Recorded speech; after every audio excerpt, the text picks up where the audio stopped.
আমার নবীজি উটের সামনে দাঁড়ায় গেছেন, উট চোখের পানি ফেলে ফেলে কান্দে। নবীর সামনে এসে নবীর সামনে যখন কেঁদে ফেলতেছে, রাসূল তার মাথায় হাত দিলেন, কান্না থেমে গেল। রাসূল বলছেন, উট কাঁদিস কেন? উট কথা বলে। রাসূলকে বুঝায় যে আমার মালিক আমাকে না খায়া রাখে, পানি দেয় না, খাবার দেয় না। আমার নবীজি বললেন, মার রাব্বু হাযাল জামাল, এই উটের মালিকটাকে, তাকে আমার সামনে জরুরি তলব করো। ডাকা হলো। রাসূল বললেন, তুমি কি উটের মালিক নাকি? হ্যাঁ। উট আমার কাছে নালিশ করেছে, তুমি নাকি খাবার দাও না, ওকে নাকি না খেয়ে রাখো। তুমি কি জানো এই রাষ্ট্রে একটা উটও না খেয়ে থাকতে পারবে না? সুবহানাল্লাহ বলবেন না? জুলুম কেন করো? কেন জুলুম করো? এই জুলুম শাহীরা 16 বছর শুধু জুলুম করেনি, অত্যাচারের স্টিম রোলার তারা চালিয়েছিল। ওরা করেছে অপকর্ম, জেল খেটেছে আলেম ওলামা, ঠিক কিনা? সব দায় তারা আলেমদের কাঁধে দিতে চেয়েছিল। কিছু হলেই রাজাকার ট্যাগ লাগায় দিত। আল্লাহ পাক বললেন, থাম, তো রাজাকার শব্দটি ব্র্যান্ড বানায় দেবো, যা। আমি কে, তুমি কে, কি হয়নি? ব্র্যান্ড হয়ে গেছে না? এটা ব্র্যান্ড শব্দটাকে আল্লাহ পাক ব্র্যান্ড বানায় দিয়েছে। যা, এত শব্দ বলিস কেন? এটা শেষ পর্যন্ত এই স্লোগানটাই বিজয়ী হলো 36 জুলাইয়ের মধ্য দিয়ে। কত জুলাইয়ের মধ্য দিয়ে? 36 জুলাই। যুবকরা তো, সন্তানরা তো, ওরা খুব স্মার্ট। তো আমি তো ভাবছিলাম যে এরা বিড়ি খায়, তারপরে ইয়াবা, বাবা, ফেন্সিডিল, ডিভাইস, মনে হয় শেষ হয়ে গেছে, এদের মধ্যে আর কিছু নাই, এরা শেষ। জাতে মাতাল, তালে ঠিক, ঠিক কিনা? জায়গা মতো চলে গেছে, জায়গা মতো চলে গেছে। টাইম দিয়েছে 45 মিনিটস, গো আউট। ঠিক আছে না? মাত্র 35 মিনিট, তাড়াতাড়ি বের হও। আমরা না খেয়ে আসি, দুপুরে গিয়ে তোমার জন্য বরাদ্দকৃত রান্না আমরা গিয়ে লাঞ্চ করব। লাঞ্চ করে নাই? করেছে। যুবকরা তোমরাই পারবে, তোমরা দেখিয়ে দিয়েছো। মাহফিলে যুবকরাই বেশি। তো মাহফিলে এখন সব যুবকরাই আসে, খুব ভালো ইতিবাচক দিক এটা। যে কোনো মাহফিলে গেলে যুবকরা ঘিরে ধরে আমাদের। আগে এটা ছিল না, আজ থেকে 15-16 বছর আগে এটা ছিল না, খুব কম ছিল। তোমরা পারবে অনেক কিছু করতে, চেঞ্জ করতে পারবে তোমরা।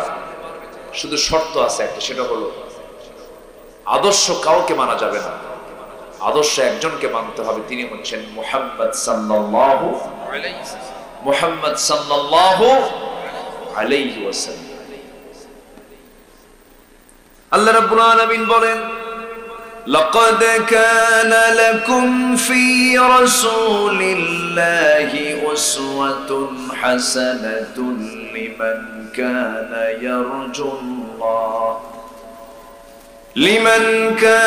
ইয়ারজুল্লাহ ওয়াল ইয়াওমাল আখির ওয়া যাকারাল্লাহা কাসীরা।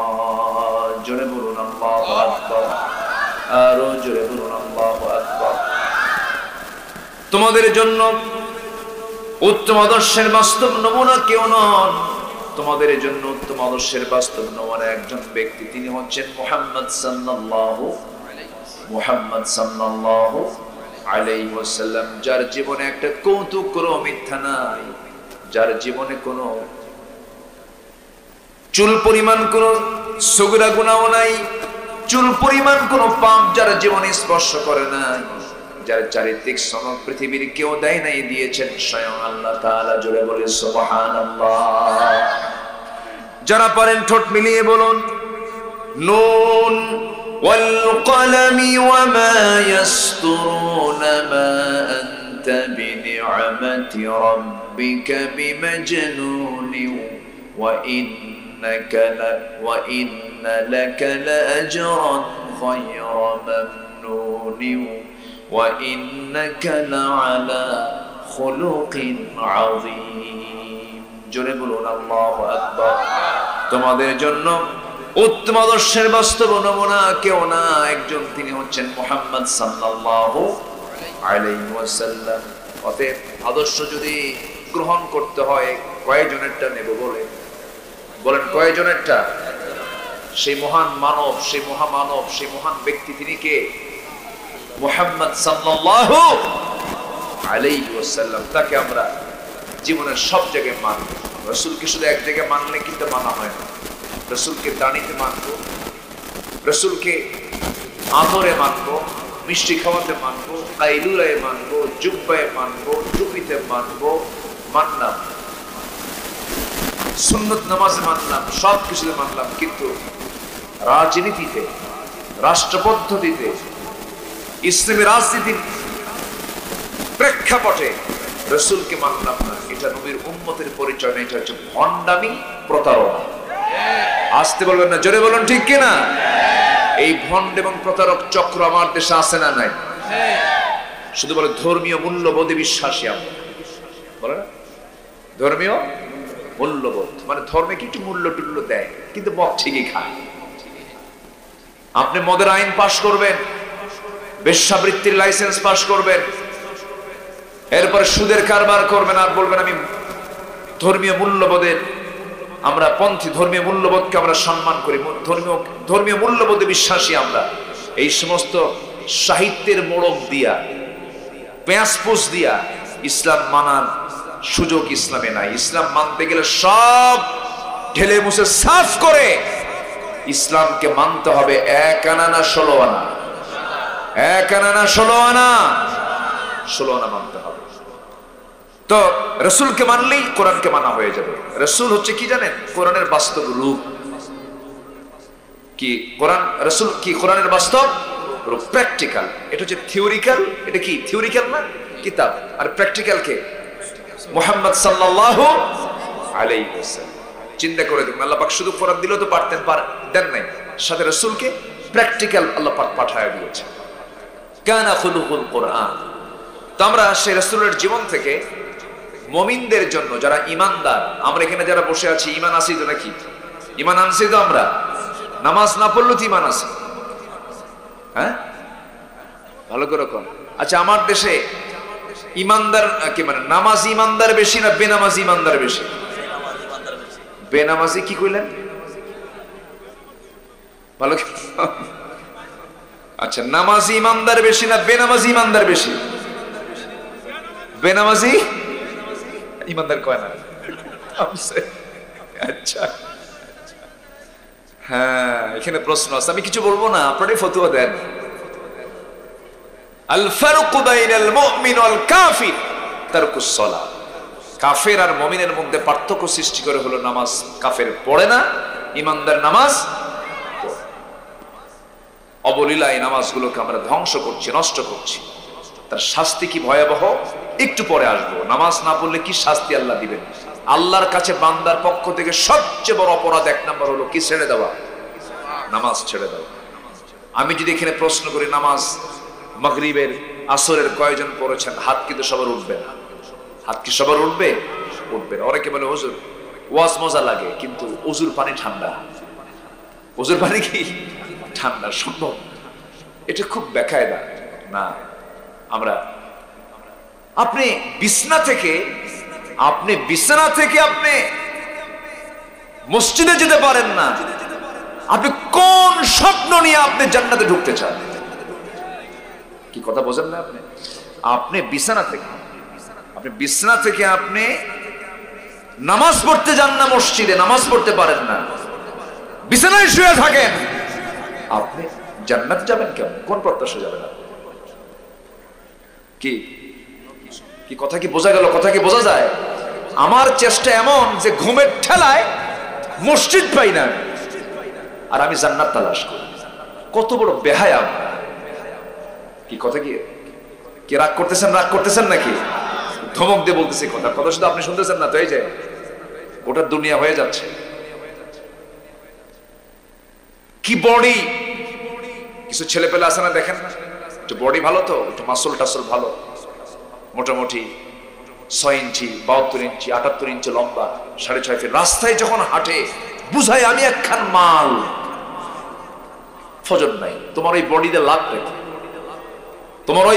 লাভটা কি? তোমার ফজর নাই, জোহর নাই, আসর নাই, তোমার এই সুন্দর চেহারা দেন লাভটা কি? কোনো মূল্য নাই। মূল্য হবে তখন যখন হবে কয় ওয়াক্ত নামাজ। সবাইকে পড়তে রাজি আছেন? মায়েরা মুখে মেকআপ লাগায়, মেকআপ নষ্ট হবে এর জন্য যোহর নামাজ শেষ, আসর শেষ, মাগরিবও শেষ। মেকআপ বিয়ের অনুষ্ঠানে গেছে, বিউটি পার্লার থেকে 4000 টাকা দিয়ে মেকআপ করেছে, মানে মুখে আটা ময়দা লাগাইছে। কি লাগাইছে? আটা ময়দা। নামাজ শেষ। নখে লিপস্টিক লাগায়, কি না, কি নেইল পলিশ লাগায়। কি লাগায়? নেইল পলিশ লাগায় যে মহিলা, তার নামাজ তো হবেই না। এটার জন্য চরম জাহান্নামের ভয়াবহ অবস্থা তার জন্য বিরাজ করবে। ওযুই তো হবে না। ওযু না হলে কি জাহান্নাম? ওযু না ছাড়া কি নামাজ হয়? তাহলে নেইল পলিশ লাগানো হালাল না হারাম?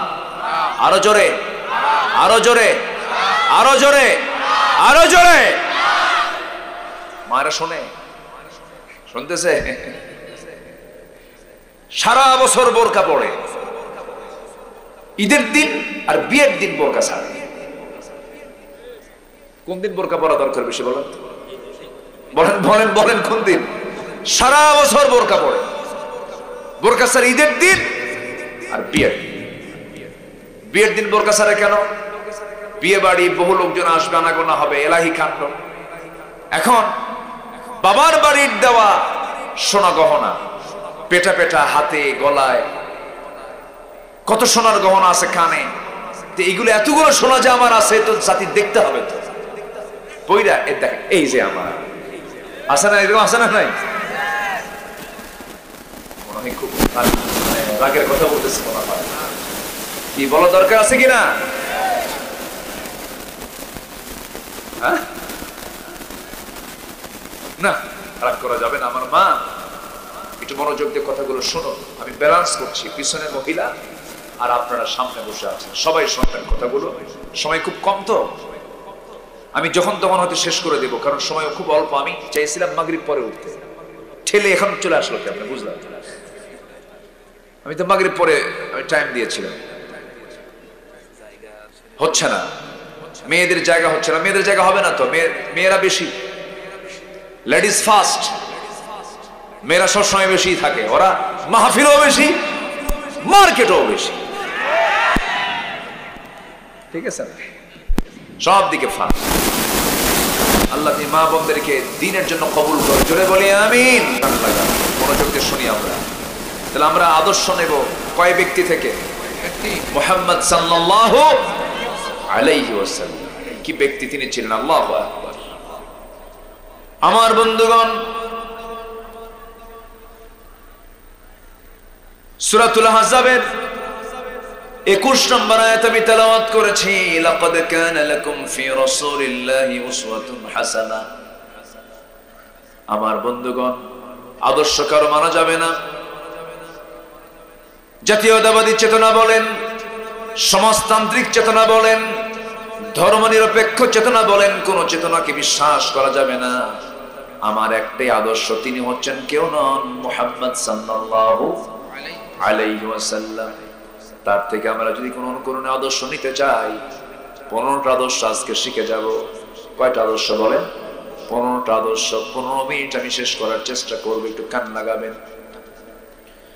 আল্লাহ রাব্বুল আলামিন রাসূলকে যে আদর্শগুলো দিয়েছেন, এর মধ্যে 1 নম্বর আদর্শ হলো, রাসূল ছিলেন একজন শ্রেষ্ঠ দায়ী ছিলেন। তিনি মানুষকে দাওয়াত দিয়েছেন, সবাইকে দাওয়াত দিয়েছেন কার পথে? আমরা দাওয়াত দেওয়া শিখবো। জোরে বলি ইনশাআল্লাহ। কিসের দাওয়াত দেব? কার দিকে বলেন? নামাজের দিকে, আল্লাহর দিকে, দ্বীনের দিকে। জোরে বলি ইনশাআল্লাহ। আর কিছু কিছু লোক আছে দোকানে বসে বিড়ির দাওয়াত দেয়, বিড়ির দাওয়াত। এ লাগা, বিড়ি লাগা। কি আছে না নাই? এই যে আসতে নিয়ে দেখলাম তো, এখানে মেলা বসছে না, আমার নজর গেছে ওই দিকে। দেখি তো কি করে, বিড়ি খাচ্ছে বসে বসে। তাহলে মাহফিল উপলক্ষে কি খাওয়া হচ্ছে ওখানে? বিড়ি খাচ্ছে। হাই রে, বিড়ির টান শীতকালে কমে না বাড়ে? 2 খান টান টান দিয়ে 3 তলায় পাঠায় দিবে, যা দুয়া। ওনার মনে হয় ধারণা হলো দুনিয়াটা বিড়ি খাওয়ার জায়গা, কিন্তু দুনিয়া তো বিড়ি খাওয়ার জায়গা না। গাঁজা খাওয়ার জায়গা নয়, এখানে কাজের জায়গা। কাজ করলে যত বেশি কাজ করবো আখিরাতে তত বড় পুরস্কার পেয়ে যাব আমরা। এক নম্বর কাজ হলো আমার নবীজির জীবনের মানুষকে দাওয়াত দেওয়া, উত্তম পন্থায় দাওয়াত দেওয়া। রাসূল রাব্বুল আলামিন বলছেন, উদউ ইলা সাবিলি রাব্বিকা বিল হিকমাতি ওয়াল মাউইযাতিল হাসানা ওয়াজাদিলহুম বিল্লাতী হিয়া আহসান ইন্না রাব্বাকা হুয়া আ'লামু বিমান দাল্লা আন সাবিলিহি ওয়া হুয়া আ'লামু বিল মুহতাদিন। জোরে বলুন আল্লাহু আকবার। সূরাতুন নাহল আয়াত নম্বর 125। আল্লাহ পাক তার রাসূলকে দাওয়াত দেওয়ার জন্য নির্দেশ দিয়েছেন। আমারও দায়িত্ব দাওয়াত দেওয়া, একে অপরকে দায়িত্ব দেওয়া। তবে সবার আগে দাওয়াত হবে বাইরে না ভিতরে। ভিতরে বউকে স্বামী দাওয়াত দেবে, আবার স্বামী বউকে দাওয়াত দেবে। স্বামীটা খারাপ, বউ সুন্দর করে বুঝাবে। আবার বউটা খারাপ, স্বামী সুন্দর করে বুঝাবে। সন্তানগুলো কথা শুনে না, তাদেরকে সুন্দর করে বুঝায় দেবে। এই দাওয়াতি কাজ করেছেন প্রথমেই মুহাম্মদ সাল্লাল্লাহু আলাইহি ওয়াসাল্লাম। আমার নবীজি জাবেলে নূর থেকে বের হয়ে যখন কোরআন নামক কিতাবটা নাজিল হলো তার উপরে, প্রথম 5টা আয়াতের ওহী, 5টা আয়াত যখন নাজিল হলো, সেই সূরাটার নাম হলো সূরাতুল আলাক। সূরাতুল আলাক। আলাক মানে কি বলেন? ঝুলন্ত। হ্যাঁ, ফাইন। এই কথা কে বললো? মাশাআল্লাহ, আধুনিক ব্যাখ্যা এটা। ঝুলন্ত আলাক। এটাকে শতাব্দীর পর শতাব্দী গবেষণা করে কেউ বের করতে পারেনি। অনেকে জমাট রক্ত বলেছেন, অনেকে অনেক প্রকার অর্থ করেছেন, কিন্তু এটা অনেকটা যোগ সদৃশ। কাদা মাটির একটা পিণ্ড, এরকম জাতীয় কাদার পিণ্ড বলা যায়, অথবা জোকের মতো দেখা যায়, এমন কিছু। এখান থেকে আল্লাহ পাক মানুষকে সৃষ্টি করেছেন। এটা একটা পুরোটা সায়েন্স, এটা এমব্রায়োলজি, ভ্রণতত্ত্ব। প্রথম ওহীটা নাজিল করেছেন আল্লাহ পাক, যার মধ্যে রেখেছেন সায়েন্সের ব্যাখ্যা, ভ্রণতত্ত্বের কথা বলেছেন। আল্লাহু আকবার বলেন। তাহলে বলুন তো, কোরআন কি শুধু ধর্মীয় কিতাব? না, সব আছে। প্রথম ওহীটাই হলো ভ্রণতত্ত্বের উপর।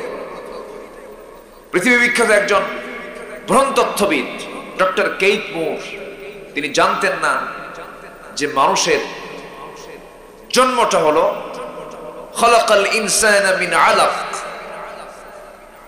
ঝুলন্ত থেকে, অর্থাৎ যোগ সদৃশ এমন কিছু একটা জমাট বাঁধা থেকে মানুষকে সৃষ্টি করা হয়েছে। তো ওনার সামনে যখন আলাক শব্দটা দেওয়া হলো, উনি এটাকে মাইক্রোস্কোপিক বিশ্লেষণে চলে গেলেন। অণুবীক্ষণ যন্ত্র দিয়ে গবেষণা করে দেখলেন, না, কোরআন যে বলেছে যোগ সদৃশ, এটা শুরুটা হলো যোগ সদৃশ, যোগের মতোই দেখা যায়। জোরে বলি সুবহানাল্লাহ। কোরআন যা বলবে এটাই সত্য। কোরআনকে যে কেউ মিথ্যা প্রমাণ করতে আসবে, ওরটাই মিথ্যা হবে, কোরআন কখনো মিথ্যা হবে না। জোরে বলি সুবহানাল্লাহ। সম্মানিত ভাইয়েরা, বহু সায়েন্টিফিক তথ্য আছে। এই আকাশ নিয়ে বহু কথা কোরআন আল্লাহ পাক বলে দিয়েছে। সময় অল্প, তো সব দিক থেকে একটু একটু করে আমি বলছি। সম্মানিত ভাইয়েরা, তাহলে আমরা দাওয়াত দেব রাসূলের অনুকরণে, আদর্শ মেনে। 1 নাম্বার হলো মানুষকে দাওয়াত দেব। কাকে দাওয়াত দেব বলেন তো? কার পথে? আল্লাহর পথে। এই কাজটা সহজ নয়। রাসূল মার খেয়েছেন। রাসূলকে একদিন রুকুর ভিতরে উতবা, শাইবা, মুগীরা সব মিলে উটের ৫ নারী ভুঁড়ি নবীর পিঠের উপরে চাপায় দিয়েছে। আমার নবীজি ৫ নারী ভুঁড়ি নিয়ে জমিনে মুখ থুবড়ে পড়ে গেলেন।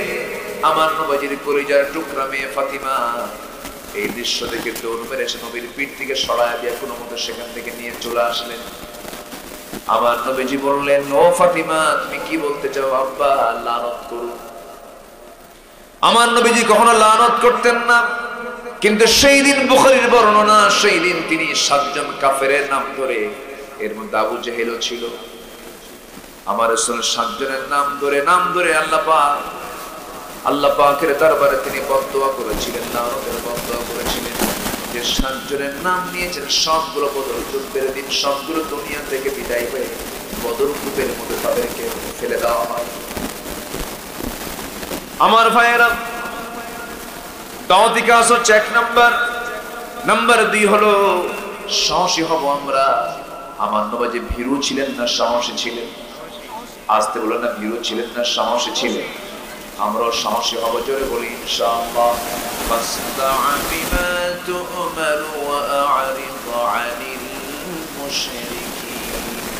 হে রাসূল, আপনি কাউকে পরোয়া করবেন না, আপনি তাদেরকে প্রকাশ্যে শোনায় দেন, মুশরিকদেরকে এড়িয়ে চলুন আর দোয়া করুন, রব্বানা আফরিগ আলাইনা সাবরান ওয়া থাব্বিত আকদামানা ফানসুরনা আলাল কওমিল কাফিরিন।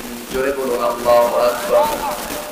আমার বন্ধুগণ, আমার ভাইরা, 1 নাম্বার শুনলাম আমরা দাওয়াত দেব মানুষকে, আমরা দায়ী হব। নাম্বার 2 হলো সাহসী হব আমরা। নাম্বার 3 হলো ধৈর্য ধারণ করতে হবে। বলুন তো সবাই, ব্যবসা আগে না ধৈর্য আগে? বলেন, তুমি আগে না ধৈর্য আগে? দেখেন মাঝে মাঝে আমাদের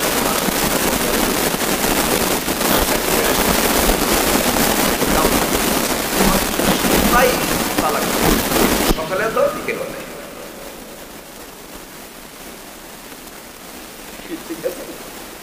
তালাক দেয় কয় বেলা? 2 বেলা। তালাক হয় কয় বারে? 1 বেলায় হয় না, এক জটিত হয়ে যায়। তাহলে আমার স্বামী সকালেও দেয় বিকেলেও দেয়, হুজুর আমি কি আছি না নাই? কি খবর? এরকম বহু বেকুব কিন্তু আছে। আসতে বলবেন না, আছে না নাই?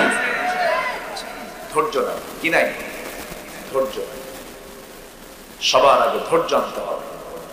দাওয়াত দিবেন, ধৈর্য লাগবে। কাজ করবেন, ধৈর্য লাগবে। ব্যবসা করবেন, ধৈর্য লাগবে। মাহফিলে বসে আছেন, কি লাগবে?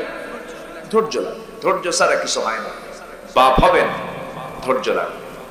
মা হবেন, ধৈর্য লাগবে। সন্তানদের ডিস্টার্ব আছে না নাই? আমার ছেলে একটা হাফেজ হয়েছে, শুনানি দিচ্ছে, হাফেজ হওয়ার পর শুনানি দিচ্ছে, যাচ্ছে না মাদ্রাসা। আজকে বিকেলের কথা। বললাম আব্বু যাও।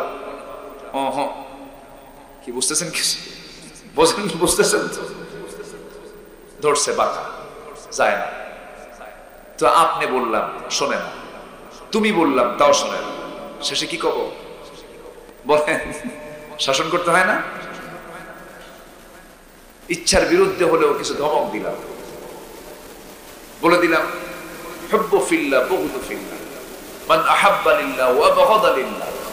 কাউকে ভালোবাসবো আল্লাহর জন্য, কাউকে ভালোবাসবো না আল্লাহর জন্য। আপু আমি তোমাকে ভালোবাসি আল্লাহর জন্য, আবার তোমাকে ভালোবাসবো না আমি আল্লাহর জন্য। কারণ কোরআন শিখে যে ভুলে যাবে, কিয়ামতের দিন আল্লাহ পাক তাকে গোশত ছাড়া হাড় হাড্ডি নিয়ে শুধু তুলবেন কিয়ামতের দিন।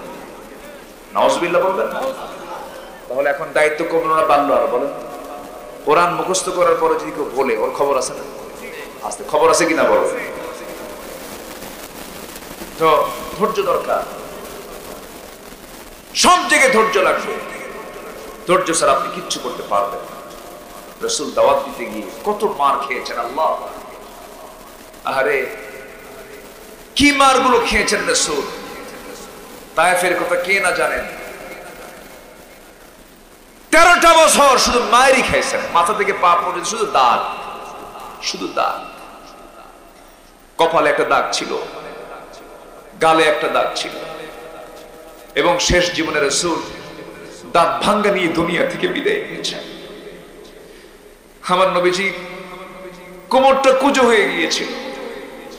4 দিন ধরে কোদাল মারতে মারতে মারতে মারতে খন্দকের পরীক্ষা খনন শেষ হয় না, খাবার নাই।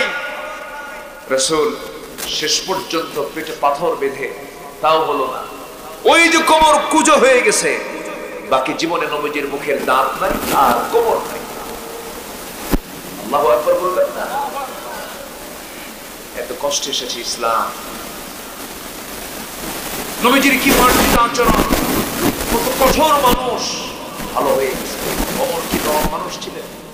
বলেন, রাসূলকে মারার সিদ্ধান্ত কেউ নিতে পারে নাই। কে বলেছে আগে বলেন তো? মারতে পারছে কিসের জন্য? ইন্নাল্লাযীনা ইয়াতলুনা কিতাবাল্লাহ, উনি যখন কোরআনের ছাত্র হয়ে গেছেন আর পারলেন আহারে আমি কাকে মারতে চাই না, এটা তো মহান মানুষ। আল্লাহু আকবার। সম্মানিত ভাইয়েরা, আমার নবীর সামনে এক সাহাবী কান্দে, চোখের পানি ফেলে ফেলে কাঁদতেছে। আমার নবী যে বললেন সাহাবী কান্দো কেন? সাহাবী বলেন হুজুর আমি কাঁদতাম না, কিন্তু আমার দিলটা ইসলাম গ্রহণের পর নরম হয়ে গেছে, এখন আমি কাঁদি। যে লোকটার চোখে পানি আসে সেই লোকটা বড় ভাগ্যবান, কারণ এই পৃথিবী মার পেট থেকে আসার পর প্রথম ভাষা আমার হাসি না কান্না, ওটাই হলো আসল ভাষা। দুনিয়ার ভাষা হলো কান্না, দুনিয়ার ভাষা হাসা নয়। দুনিয়ার ভাষা কি বলেন তো? কান্না। যে যত কাঁদবে দুনিয়াতে সে তত হাসবে জান্নাতে। জোরে বলে সুবহানাল্লাহ। কিন্তু সেই কান্দাটা কাঁদবো কার কাছে? আসতে বলবেন না কার কাছে? যুবকরা, টাইম লস করা যাবে না, ফুসকা খাওয়ানো যাবে না কোন প্রেমিকা, বুঝলেন? এগুলো লস। ওই যে লেখা আছে ফুসকা হাউস, দেখলাম তো ছোট ছোট এখন কিছু রিসোর্ট বের হয়েছে, রিসোর্ট গ্রামে গঞ্জে হোটেল বসে, জোড়ায় জোড়ায় বসার জন্য ব্যবস্থাও করে দেয়। পর্দার সহিত প্রেম চলে। কিসের সহিত? পর্দার সহিত। এগুলো আগুন দিয়ে জ্বালান দরকার। আসতে কোন কেন? ঠিক কিনা? আপনার মেয়ের চরিত্র করে ধ্বংস হতে পারে। কি ঠিক আছে না? কিসের সহিত প্রেম চলে? পর্দার সহিত। মানে যে কেউ যেন না দেখে, শুধু ওরা ওরা দেখবে। আহারে, এগুলোর জন্য কাঁদা যাবে না। গার্লস স্কুলের সামনে যাই ইতিমের মতো সিট হয়ে বসে দেখো, ওগুলো লস। ফুসকা সুরি ফিদা যা কিনে দেওয়া সব লস প্রজেক্ট। বিয়ার আগে প্রেম করবে, সব প্রেম বিয়ার আগে হয়ে যাবে, বিয়ার পরে আর প্রেম থাকবে না, খালি কিলে কিলে হবে, কিলে কিলে। মজা পাবা না, শান্তি পাবা না। এগুলো বাদ দাও। বাদ দিয়ে কাঁদতি যখন হবে, সেজদায় পড়ে, বালিশে না, সেজদায় পড়ে কাঁদো কার কাছে? এটা লাভ। এটা কি লাভ? জাহান্নাম ৭টা আল্লাহ পাক নিভাইয়া দিবেন তোমার চোখের পানি দিয়ে। না আমার ওই জায়গায় বিয়ে দাও, আছে না এখন তো পাগল গুলো, এগুলো সব। যার জন্য তুমি এত চিন্তা করো, ও তো তোমার জন্য অত চিন্তা করবেই না। মরে যাবা তুমি, তোমার সুন্দরী বউ ৩ মাসও পার হবে না, আরেক জায়গায় বিয়ে বসবে। বিয়ে বসে কবে আব্বা তোমার ভালোই করছো, আগের স্বামীর সাথে এই স্বামী আরো ভালো। কি ঠিক ঠিক না? এগুলো কিচ্ছু না, সব ভুয়া। এগুলো সব কে বলছে বউ আপন? কে বলছে ছেলে মেয়ে আপন? কে বলেছে আমার আব্বা আম্মা আপন? কেউ আমার আপন। মূলত আমার আপন কে? আসতে বলবেন না কে? ক্ষণিকের মায়া মমতা। এখনই মরেন, 24 ঘন্টা পার হতে দেবে না। ছেলে বলবে তাড়াতাড়ি কবর দাও। কি ঠিক আছে না? কবর দিয়ে 7 দিন পার হতে দেবে না, জমিনে লাগবে মারামারি। আসতে কন কেন? বন্ধু কি আমার? বন্ধু আমার কেউ না। অতএব কারো জন্য কাঁদতেও লাভ। কাঁদবো কার কাছে? আমরা আল্লাহর কাছে। আমি কিন্তু আক্ষরিক অর্থে কথাগুলো বলছি, আবার মন খারাপ করে। আব্বা আম্মার দাম আছে, সন্তানদেরও দাম আছে, বউ বাচ্চারও দাম আছে, কিন্তু বুঝাচ্ছি যে আসল বন্ধু আমার কেউ না। আমার আসল বন্ধু কে? আমরা আল্লাহকে টাইম দেব সবার আগে। জোরে বলি ইনশাআল্লাহ। আমার নবীজির এক সাহাবী কান্দে। নবী বলছেন তুমি কান্দো কেন? হুজুর আমি আগে কান্দি নাই তো, দিন গ্রহণ করেছে আমার কান্না শুরু হয়ে গেছে। তুমি কান্দো কেন? সাহাবী বলছেন হুজুর কান্না করার কারণ হলো যেদিন আমি ঈমান এনেছি সেদিন থেকে আমার দিলটা নরম হয়ে গেছে, আমি আর কান্না ছাড়া থাকি না। কেন, কি হয়েছে? ঘুম হয় না কেন? হুজুর আমি এমন একটা বড় অপরাধ করে ফেলেছি যে বড় অপরাধের বড় অনুশোচনা হচ্ছে। রাসূল বলছেন তোমার সব গুনাহ মাফ হয়েছে। রাসূল বলছেন তোমার সব গুনাহ মাফ হয়েছে। সাহাবী বলছেন হুজুর সব গুনাহ মাফ হলো, আমার মনে হয় একটা গুনাহ মাফ হবে না। কেন? পরিকল্পিত হত্যা করছে একজনকে। কেমনে? কারে? মেয়েকে মারছি আমি, বাপ। চিন্তা করছে না? আমি বাপ হয়ে মেয়েকে মেরেছি, আমাকে আল্লাহ রাব্বুল আলামিন মাফ করবেন না কেন? কেমন করে মেরেছে বলো হুজুর? সন্তানটা আমার স্ত্রী গর্ভে আসলো, বললাম যাও নিয়ে যাও বাবার বাড়ি, ছেলে হলে নিয়ে আসবা, মেয়ে হলে জীবন্ত পুঁতে হত্যা করে পরে আসবা। এই অর্ডার দিলাম।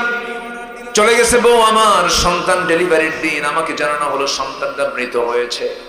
মৃত সন্তান নিউজ আমার কানে দিয়া, সন্তান হয়েছে মেয়ে। পাশের ঘরে দিয়ে সন্তানটাকে ধীরে ধীরে বড় করতে লাগলো। আমি জানি না 6 বছর পূর্ণ হলো। একদিন হঠাৎ করে আমার চোখের সামনে সন্তানটা ছিটকে এসে পড়ছে আমার কাছে।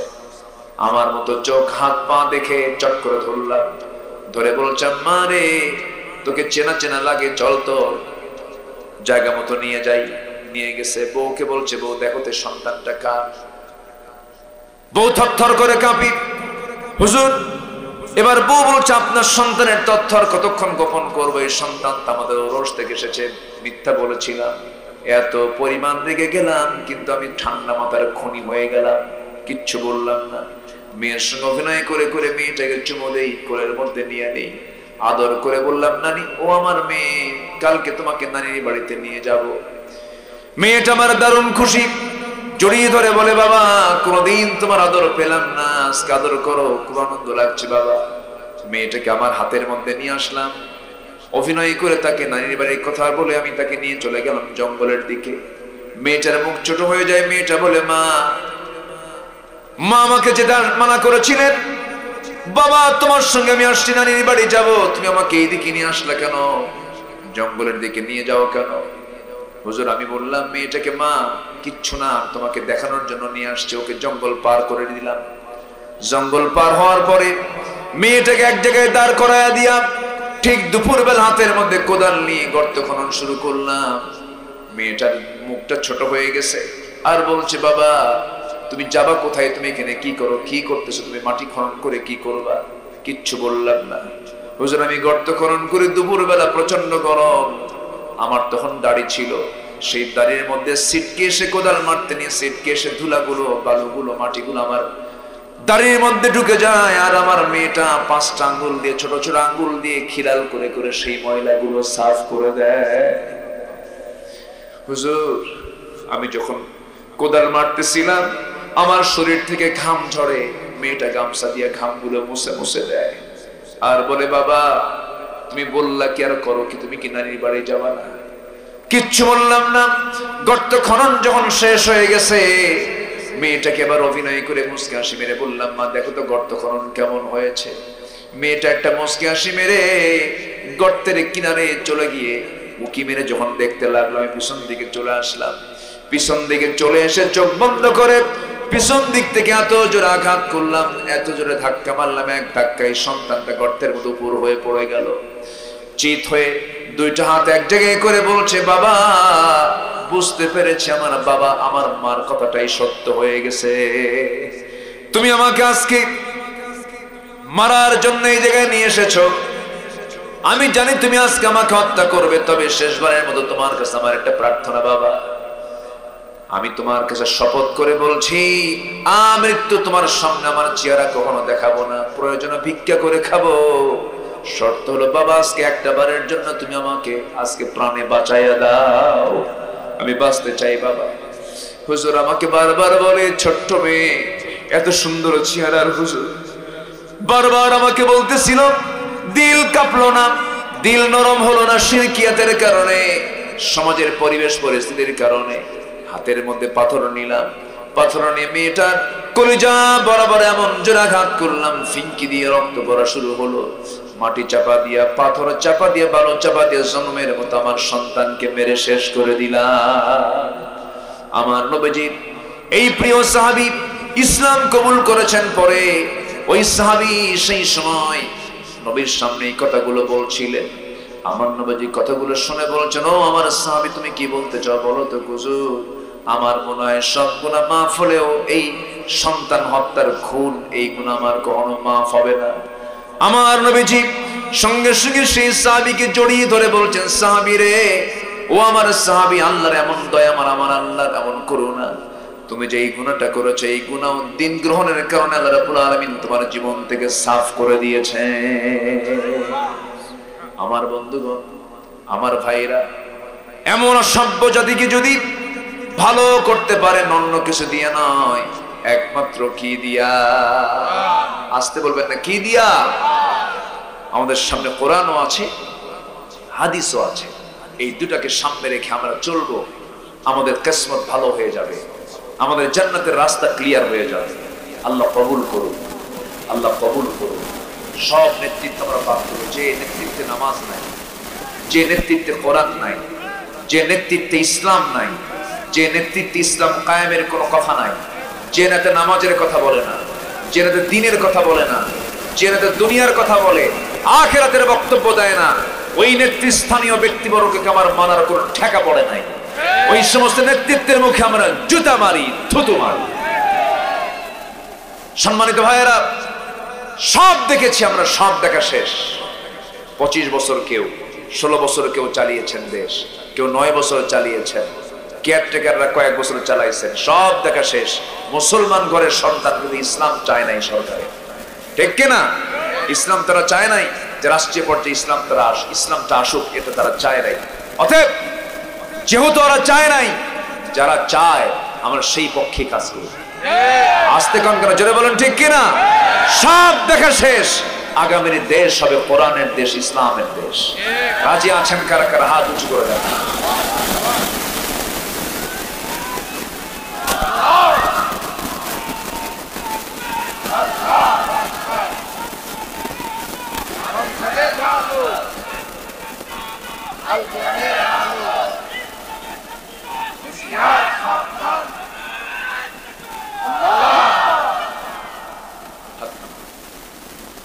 কষ্ট পেলেন? কষ্ট পেলেন? সূর্যের উপকার একার না সবার? কোরআনের উপকার হবে একার না সবার? কোরআন জায়গা মতো চলে গেলে সব সমাধান হয়ে যাবে, কোনো দুষ্টরা আর থাকতে পারবে না। খাইছিল খুব বেশি, খাইছে তো পেট হজম হয়ে, বদ হজম হয়ে গেছে, পালায় মারছে দৌড়, ঠিক কিনা? একটা প্রাণী আছে মশা, কি নাম? কম। মশা যদি বেশি খায় ওর হায়াত কমে না বাড়ে? বাড়ে। মশা যত বেশি রক্ত খাবে তার হায়াত বাড়বে না কমবে? কমবে। আল্লাহ পাক মশার উদাহরণ কোরআনে দেন নাই? সূরা বাকারার 26 নম্বর আয়াত, 26 নম্বর আয়াত আল্লাহ পাক মশার দৃষ্টান্ত দিয়েছেন। কাফেররা কয় তোমার আল্লাহর কাজ নাই কাম নাই, মশার উদাহরণ কোরআনে দেওয়া লাগে। মশা কি ছোটখাটো কোনো বিষয় না? আচ্ছা বলেন তো, আমরা কি মশার ভয়ে আমরা মশারি টাঙ্গাই না মশারি মশারি টাঙ্গাই? বলেন, ভয়টা করে কে? মশা করে না আমরা করি? হ্যাঁ, উদাহরণ কি ঠিক আছে না? আল্লাহ মশার উদাহরণ দিয়েছেন, এমনি দেন নাই। এর মধ্যে আবার চিকুনগুনিয়া, তারপরে কি আরো ডেঙ্গু। ডেঙ্গু হওয়া মানে পঙ্গু, ডেঙ্গু পঙ্গু। এক মশা, মশা সাধারণ কোন বিষয়। ইন্নাল্লাহা লা ইস্তাহি আন ইয়াদরিবা মাসালান মা বাউদাতান ফামা ফাওকাহা। এবং এর মধ্যে আসছে ইউদিল্লু বিহি কাসীরাও ওয়া ইয়াহদি বিহি কাসীরা। কাফেররা কয় কি লাভের মধ্যে, কি উদাহরণের মধ্যে দিছে? মশা, 4টা শিক্ষা আছে মশা থেকে। আল্লাহ যা বলেছেন কোরআনে একটা অপ্রাসঙ্গিক নয়, একটা অতিরঞ্জিত বক্তব্য নয়। আল্লাহু আকবার বলে। মাকড়সা নামে একটা সূরা আছে, আছে না? মাকড়সা দেখেন না? সবার বাড়িতে মাকড়সা আছে না? কোথায় থাকে? কোনায় কোনায়, ঘরের কোনায় থাকে। ওর সংসারটা খুব অশান্তি সংসার, বুঝলে? মাকড়সার সংসারে কোনো শান্তি নাই, স্বামী বউ খালি ক্যাসাল লাগে। সায়েন্স বলতেছে এটা, আল্লাহ বলতেছে যারা আল্লাহ ছাড়া অন্য কাউকে অভিভাবক বানায় ওদের অবস্থাটা হচ্ছে মাকড়সার সংসারের মতো। মাকড়সার স্বামী স্ত্রী যখন যৌন মিলনে যখন মিলিত হয়, স্বামী স্ত্রী ইন্টারকোর্স কমপ্লিট, এরপর স্ত্রী মশার শারীরিক কিছু চাহিদার প্রয়োজন হয়, খাদ্যের প্রয়োজন হয়, ভিটামিনের প্রয়োজন হয়। এই ভিটামিনের শূন্যতা পূরণ করার জন্য, খাদ্যের শূন্যতা পূরণ করার জন্য স্ত্রী মাকড়সা স্বামী মাকড়সাকে কামড় মেরে মেরে ফেলে, খায় ফেলে। আমার কথা কি বুঝতেছেন? যে সংসারে স্ত্রী তার স্বামীকে মেরে ফেলে, খুব সুখের সংসার তো, সুখের সংসার। যারা আল্লাহকে ছাড়া অন্য কাউকে মুরব্বী বানায়, অভিভাবক বানায়, আল্লাহ বলছেন তাদের জীবনটা হচ্ছে মাকড়সার সংসারের মতো। কি উদাহরণ আল্লাহ পাক দিয়েছে। মশা 4টা শিক্ষা। নাম্বার 1, মশা খায়, যদি বেশি খায় মরণ তার আগে না পড়ে। 16 বছর যারা ছিল দেশে খাইছে কম না বেশি? আছে? আছে আছে, খাইয়াও তো লাভ হলো না। শেষে দাড়ি কাইটা বাঁচার চেষ্টা করছে, তাও তো হয় না। মাথার চুল কালা বানাইছে, হয় নাই। পায়জামা খুলে লুঙ্গি পরছে, পাঞ্জাবি খুলে গেঞ্জি পরছে, তাও কাম হয় না। টেনে হেসে জেলখানায় ঢুকায় দিয়েছে। যা, ওরা আলেমদেরকে ন্যাংটা করতে চেয়েছিল, ওরা ন্যাংটা হয়ে গেছে, ঠিক কিনা? ওরা অনেক কিছু করেছে। নাম্বার 2, মশা যে কামড়ায়, পুরুষ মশা কামড়ায় না মহিলা মশা কামড়ায়?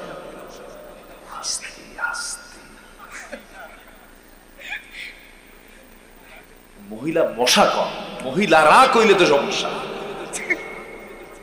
হ্যাঁ, মহিলা মশা কামড়ায়, মহিলারা না। ওটা তো হেড অফিস। এই যারা স্বামী আছেন, বউকে ভয় করেন না? যে কোসেন নাও তো বিয়ে করেন না, চুপ করে বসে বিয়ে তো করেন, বুঝবা কি? বউকে ভয় করে না এমন কোন স্বামী নাই। ভয় করতেই হয়, সংসার করতে গেলে দুজন দুজনকে ভয় করে, উপায় নাই তো। বউয়ের সামনে কোনো মহিলার দিকে চেয়ে থাকা ক্ষমতা আছে? ছায়া থাকলে সংসার হবে? শুধু যদি 30 সেকেন্ড ছায়া থাকে না, যদি স্বামী বউ যদি টের পায়, সারাদিন কিচ্ছু কমে না। সন্ধ্যার পরে শুধু যদি বলেন, সুইটি 1 কাপ চা নিয়ে আস, থাও তোমার সুইটি, ছায়া থাকো আরেক দিকে। কি কথা বোঝেন না আপনি? সবাই ভয় করে। জি, কষ্ট পাচ্ছেন নাকি আপনারা? মশা, মহিলা মশা কামড়ায়।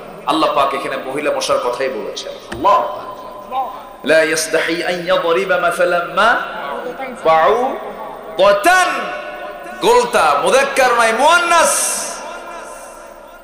ইস্তি মশা কামড়ায়, মানুষকে কামড়ায়, বংশ বিস্তার করে। কি বিস্তার করে? বংশ বিস্তার করে। ইস্তি মশা ছাড়া বংশ বিস্তার তো হবে না। আমার বন্ধুগণ, নাম্বার 3 হলো, নাম্বার 1 বলে দিলাম, বেশি খায় মরে আগে, ইস্তি মশা কামড়ায়। আর যে মশাটা কামড়ার নাম্বার 3 হলো, সেই মশাটা যে কামড়ায় আমি আপনি টের পাই না। যখন কোন মশা কোন চামড়ার উপরে পড়ে, অজ্ঞান করাকে ওটাকে কি বলে মেডিকেল ভাষায়? স্টেনশিয়া কয় না নাকি কি যেন বলে না, এরকম একটা শব্দ। হ্যাঁ হ্যাঁ, এই ডাক্তার নাই কেউ? আচ্ছা, অবশ করে। অবশ তো ঠিক আছে, এটার একটা ইংরেজি পরিভাষা আছে। হ্যাঁ, আচ্ছা, ওই যেটুকু জায়গায় সে হুল ফুটাবে, ওই জায়গায় সে আগে মেডিসিন দেয়। তুই সলিমুদ্দিন টের পাবি কেমনে? তোর আগে খায়া ভালো। আল্লাহু আকবার বলবেন না। চতুর্দিকে অবশ করে, অপারেশনের জন্য অবশ করে, ওরকম অবশ করে এরপরে হুল ফুটায় দেয়, খা।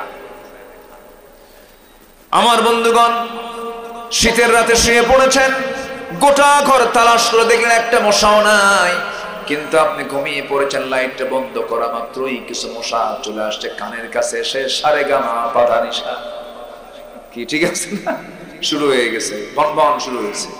এই যে মাছি, এই যে মশাটা যে ভনভন করছে, তার পাখাটা নড়াচ্ছে। সায়েন্স বলতেছে প্রতি সেকেন্ডে মশা তার পাখা ঝাপটাই হলো 500 থেকে 600 বার। পৃথিবীতে কোনো উন্নত মেশিন আজ পর্যন্ত এরকম মেশিন তৈরি হয়নি যে এত দ্রুত কোনো কিছু নড়তে পারে। আল্লাহু আকবার বল। মশা সর্বশেষ হলো, মশার কামড় খায়া মরছে, মাথার মধ্যে ঢুকছিল মশা। কার?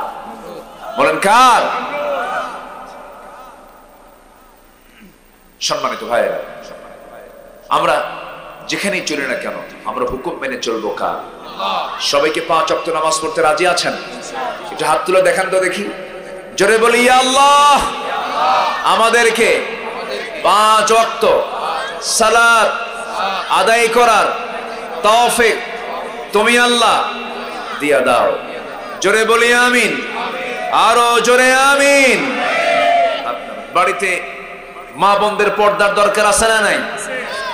হ্যাঁ, একজন স্ত্রী যদি, একজন মহিলা যদি ভালো হয়, 4 পুরুষ ভালো হয়ে যায়। কয় পুরুষ? স্বামী ভালো হয়, ভাই ভালো হয়, ছেলে ভালো হয়, বাবা ভালো হয়ে যায়। এই জন্য মেয়ে ভালো হওয়া বেশি জরুরি। মেয়েরা ভালো হলে, ওনারা তো প্রোডাকশন ম্যানেজার, বাচ্চাটাও ভালো হয়ে যায়। আল্লাহ কবুল করুন, জোরে বলি আমিন। জি, আমার নবীর অনুকরণীয় 15টা আদর্শের কথা বলছিলাম। এক নম্বরে দাওয়াত, নাম্বার 2 সাহসিকতা, নাম্বার 3 হলো ধৈর্য ধারণ, নাম্বার 4 হলো পরিবারের প্রতি দায়িত্বশীলতা, পরিবারকে আমরা দাওয়াতি কাজ করব। নাম্বার 5 হলো আমানতদারিতা, নাম্বার 6 হলো ন্যায় বিচার, নাম্বার 7 হলো এতিম সহ প্রতিবেশীর সবার হক আদায় করা, নাম্বার 8 হলো আল্লাহর বিধানের প্রতি শর্তহীন আনুগত্য করা, নাম্বার 9 হলো আল্লাহর জন্য দিনের কাজে কঠিন পরিস্থিতিতে সবর ধরা, ধৈর্য ধারণ করা। ফাসবির আলা মা ইয়াকুলুন। আমার বন্ধুগণ, নাম্বার 10 হলো ইমানের পথে অবিচল থাকা। ইমান এনেছি, ইমান টানা সহজ, কিন্তু টিকে থাকা কঠিন। হাজারো ঝড় ঝাপটা আসুক না কেন, ইমান থেকে আমরা কখনো এক চুল পরিমাণ নড়ব না। রাজি আছেন তো সবাই? নাম্বার 11 হলো আল্লাহর প্রতি তাওয়াক্কুল করা। এই যে 5 আগস্ট এসেছে, কোনো গোয়েন্দা রিপোর্ট নাই, কেউ জানতোই নাই অবস্থা সৃষ্টি হবে। সমস্ত কিছু রিপোর্টের ঊর্ধ্বে রেখে বিজয়টা দিয়েছেন তিনি আমার কে। আমার ভরসা করব কার উপরে? আসতে বলবেন না, কার উপরে? আল্লাহ। ওয়াতাওয়াক্কাল আলাল্লাহ কাফা বিল্লাহি ওয়াকিলা ওয়া মান ইয়াতাওয়াক্কাল আলাল্লাহ ফাহুয়া হাসবুহ। নাম্বার 12 হলো কাজে কর্মে পরামর্শ করা, একাকী কোনো কাজ না করা। একাকী কাজের মধ্যে ভুল হয়ে যাবে। স্বামী স্ত্রী ছেলে মেয়ে সবাই কিনে পারিবারিক বৈঠক বসবেন মাঝে মাঝে। কোনো কাজ করতে গেলে একাকী কোনো কাজ করবেন না। একা কাজ যেখানে বরকত নাই, সেখানে সম্মিলিত কাজ যেখানে বরকত আছে, সেখানে ওয়ামরুহুম শুরা বাইনাহুম। নাম্বার 13 হলো বিনয়ী হওয়া, ক্ষমাশীল হওয়া। আমি যত বিনয়ী হব, আল্লাহ তত আমার দিকে দয়া করবেন। আমি যত ক্ষমাশীল হব, আল্লাহ আমাকে ক্ষমা করবেন। আল্লাহুম্মা ইন্নাকা আফুউন তুহিব্বুল আফওয়া ফাআফু আন্না ফাবিমা রাহমাতিন মিনাল্লাহি লিনতা লাহুম। আল্লাহু আকবার বলেন। নাম্বার 14 হলো কুফরের প্রতি কঠোর হওয়া। কুফরের সঙ্গে কোনো সম্পর্ক রাখা যাবে না। পরস্পর ইমানদাররা পরস্পর হবে রহমদিল। এই 15টা অনুকরণে আদর্শ যদি কোনো বান্দার জীবনে থেকে যায়, আল্লাহ তার ব্যাপারে সূরা ফুরকানের শেষ দিকে বলছেন, আল্লাহ তাআলা তার ব্যাপারে বলছেন, এই সমস্ত বান্দাগুলোকে আমি আল্লাহ সম্মানজনক ওয়েলকাম করব জান্নাতে। জোরে বলেন সুবহানাল্লাহ। আল্লাহ কবুল করুন, আল্লাহ কবুল করুন। সম্মানিত ভাইয়েরা, আমি আর কথাকে লম্বা করতে পারবো না। আমার পরবর্তী মেহমান আসবেন। কি শুনবো আমরা? কে বললো না কি বললো? বলেন, কি বললেন না কি, মানে কে বললো না কি বললো? কি বললো? কোরআন থেকে। হ্যাঁ, কি বললো? কোরআন থেকে। আমরা এই স্লোগানকে রেখে আমার পরের যিনি মেহমান তিনি আসবেন। আসছেন নাকি? হ্যাঁ জি, আপনার তাড়াতাড়ি নিয়ে আসেন। উনি আলোচনা করবেন। আমি বছরের মতো, এটা হচ্ছে আগামীকালকে ঈদ, নামাজে যাবেন, কিন্তু আপনার পাঞ্জাবি নাই। কিন্তু ঈদের মাঠে শার্ট বানায় না পাঞ্জাবি বানায়? পাঞ্জাবি না, পাঞ্জাবি বানায়। এখন পাঞ্জাবি বানাবেন, সেই টেইলার স্যার সময় নেই। তখন কোথায় যায়? দোকানে যায়, বলে তাড়াতাড়ি রেডিমেড কোনটা হয় ঢুকায় দিয়ে চলে আসে। তো এই মাহফিলটা হয়ে গেছে আমার জন্য রেডিমেড মাহফিল। বুঝলেন কি? মানে হঠাৎ করে আমাকে বলছে, হুজুর যাওয়ার পথে আপনি একটু এখানে একটু আপনি তার শিফটটা আনবেন, একটু বসবেন, একটু আলোচনা করবেন। এটা নিয়ে যেন কোনো সমালোচনা না হয়, এটা নিয়ে যেন কোনো কথা না হয় যে হুজুর কেমনে কি করছো কি না। ঠিক আছে, সবই ঠিক আছে। আমি যতটুকু কথা বলেছি, যারা শুরু থেকে শুনেছেন, আমি কিন্তু একটা সাবজেক্ট বলে দিয়েছি। মাহফিলের সারা জীবনে কিছু লোক থাকে, কিছু শ্রোতা থাকে, আসে সবার শেষে, সমালোচনা সবার আগে। আছে না নাই বলেন তো? জি, আমরা যতটুকু বলেছি আমরা বলি আলহামদুলিল্লাহ, জিকির করে সুবহানাল্লাহ। হ্যাঁ, সম্মানিত ভাইয়েরা, মাহফিল কমিটি একটু আমাকে বলেছেন যে হুজুর আপনার মুখ থেকে বললে কেউ কষ্ট পাবে না, একটু আপনি যদি বলতেন মাদ্রাসা কি বলে মাহফিলের জন্য না, মাহফিলের জন্য যদি কেউ যারা আসছি নিয়ত করে, হয়তো আপনি বিপদে আছেন, মুসিবতে আছেন, কিছু দিয়ে আমরা আল্লাহর কাছ থেকে বিপদ মুক্তের জন্য দোয়া করতে পারবো।